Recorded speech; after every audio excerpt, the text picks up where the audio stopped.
aren't too knowledgeable of, and especially Christians, because it's their book and they don't know it. That's very funny to me. But we're going to be talking about the sin of onanism. Have you guys ever heard the term onanism?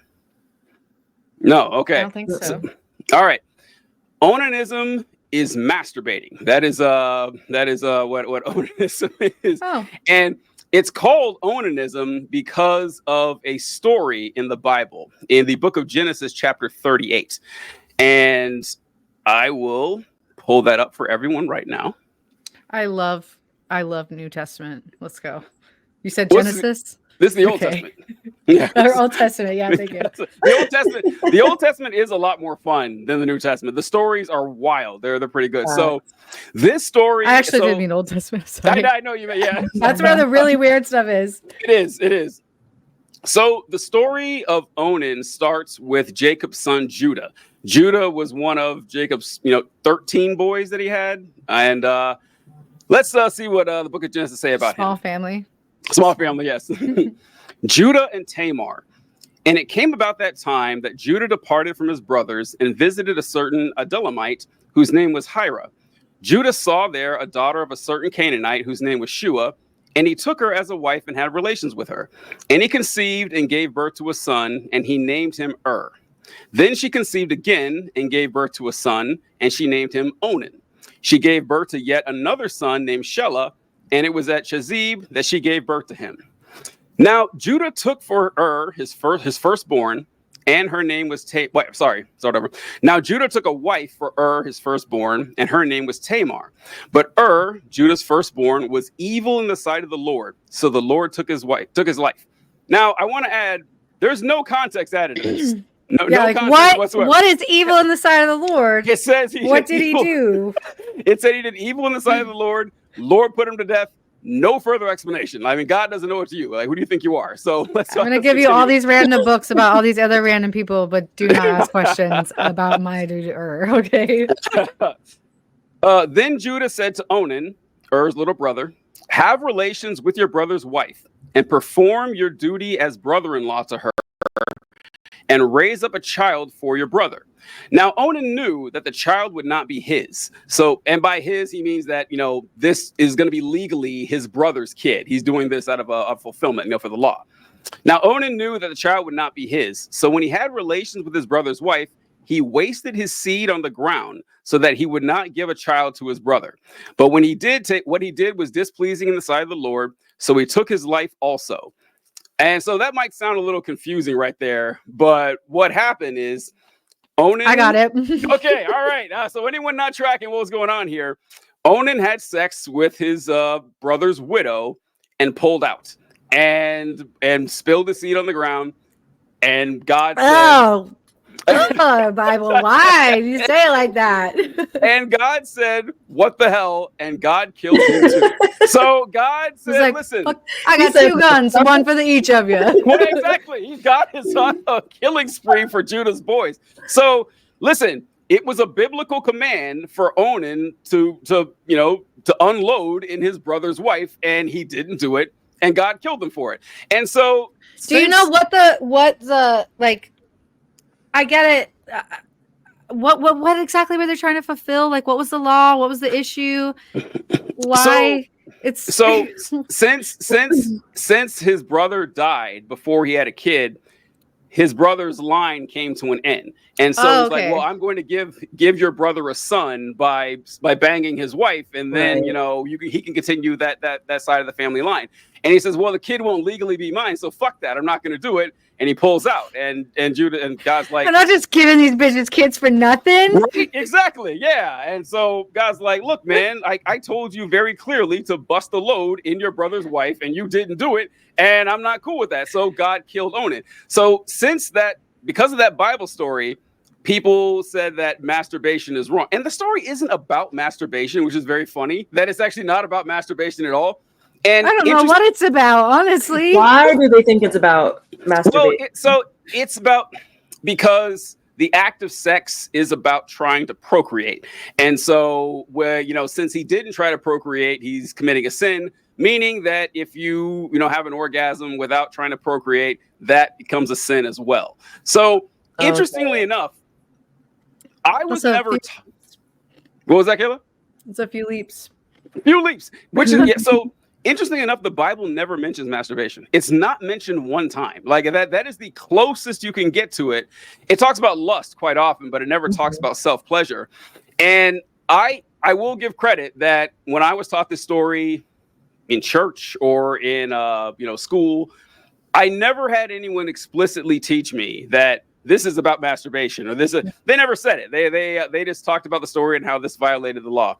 So that's my wild Bible story, but it's kind of a part one because there's a second part to the story, folks. The story gets even stranger, believe it or not. Hell yeah. Yeah, I didn't know if I was going to go with it. I do know, like, Tamar was is it about Tamar, the rest of the story? Different Tamar. Oh, okay.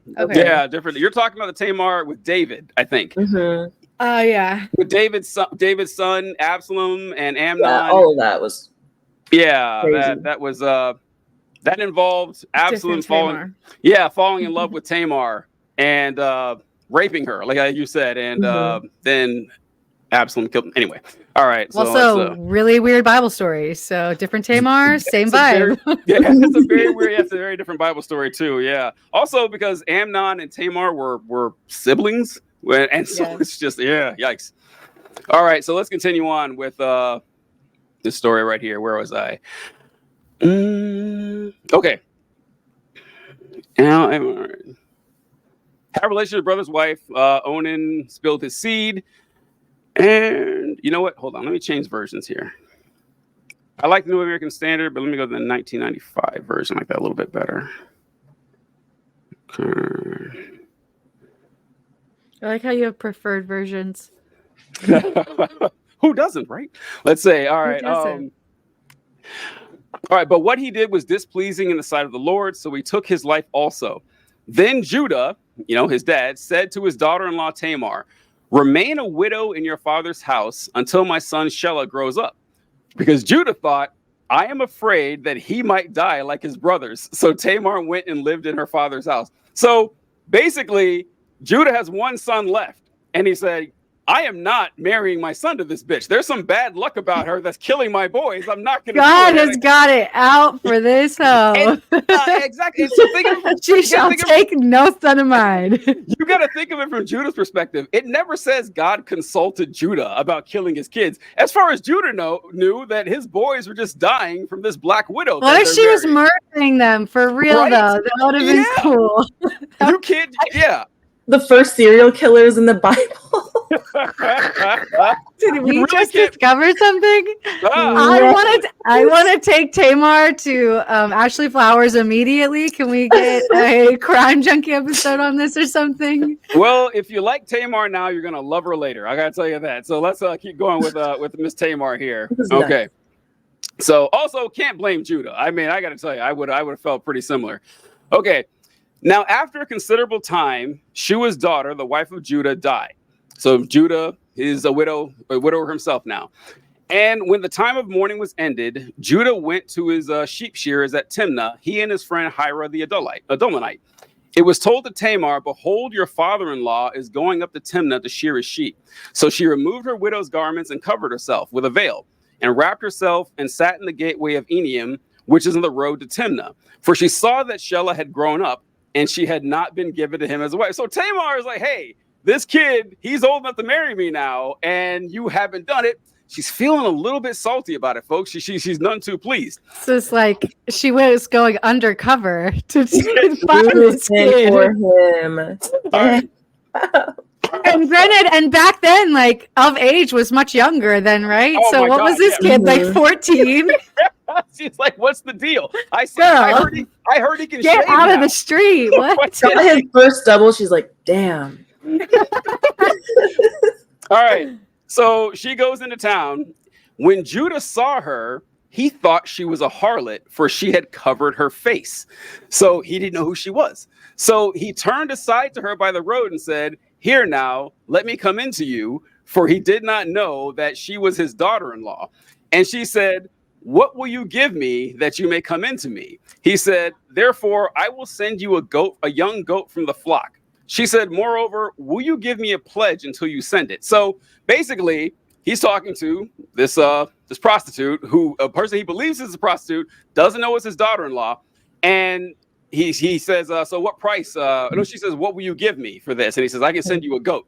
And she's like, well, you don't have the goat with you, so do you have any like collateral to lay down until you get the goat? And he says, my son. no, that would be funny. He said, that'd be very on brand. I will send you a young goat from the flock, and said, moreover, will you give me a pledge until you send it? He said, what pledge shall I give you? And she said, your seal and your cord and your staff that is in your hand, which is a very funny double entendre if you ask me, with the staff in his hand. So he gave them to her. Yeah, he gave them to her and went into her. And when she conceived by him, then she arose and departed and removed her veil and put on her widow's garments. When Judah sent the young goat by his friend, so, he's an honest man, he sent the goat over to the Abdullamite to receive the pledge from the woman's hand. He did not find her. He asked the men of the place, saying, hey, where is the temple prostitute who was by the road to Anemium? But they said, hey, where's that hooker? You guys know her, right? Very cavalier. No shame with this Judah. How often is he doing this? But they said, hey, there has been no temple prostitute here. So he returned to Judah and said, I didn't find her. And furthermore, the men of the place said, there has been no temple prostitute here. Then Judah said, let her keep them. Otherwise, we will become a laughingstock. After all, I sent this young goat, but you did not find her. So Judah's not happy about this. Judah said, listen. Judah's worried about what people are going to think about his hooker. I mean, the prostitute not taking his goat. Well, he didn't want people to know about. So he sent the goat over to her, and she wasn't there. And so, but she still has his shit. She still has, his signet ring and his staff and everything. But he can't make a big deal out of it because he doesn't want people to know that he's trolling the temple grounds the fuck. And so that's the situation Judah's in. So he's like, fine, I'll just cut my losses and leave it alone. Now, it was about 3 months later that Judah was informed, your daughter-in-law Tamar has played the harlot. And behold, she is also with child by harlotry. Then Judah said, bring her out and let her be burned. It was while she was brought out that she sent her father-in-law saying, I am with child by the man whom these belong to. And she said, please examine and see whose signet ring and cords and staff are these. Judah recognized them, because they were his, and said, she is more righteous than I, inasmuch as I did not give her my son Shelah, and he did not have relations with her again. It came about the time she was giving birth that, behold, there were twins in her womb. Well, so she has birth of twins. It's a weird story of that, but I love Tamar here. I love it. I love the story with Tamar here. Oh, you're muted, Kayla. He said, checkmate, motherfucker. She's really bad. Yeah. Incredible line saying, hey, the man who got me pregnant is the owner of all this shit. Recognize any of it? Incredible. So that story I remember hearing in school or in church. I can't remember which one where I taught it, but that lesson's pretty straightforward. Be honest and fulfill your duties and your vows. And kind of a weird thing about the whole, killing the boys for not blowing a load, but that's how it started, just a little thing, just little things there. Little thing. So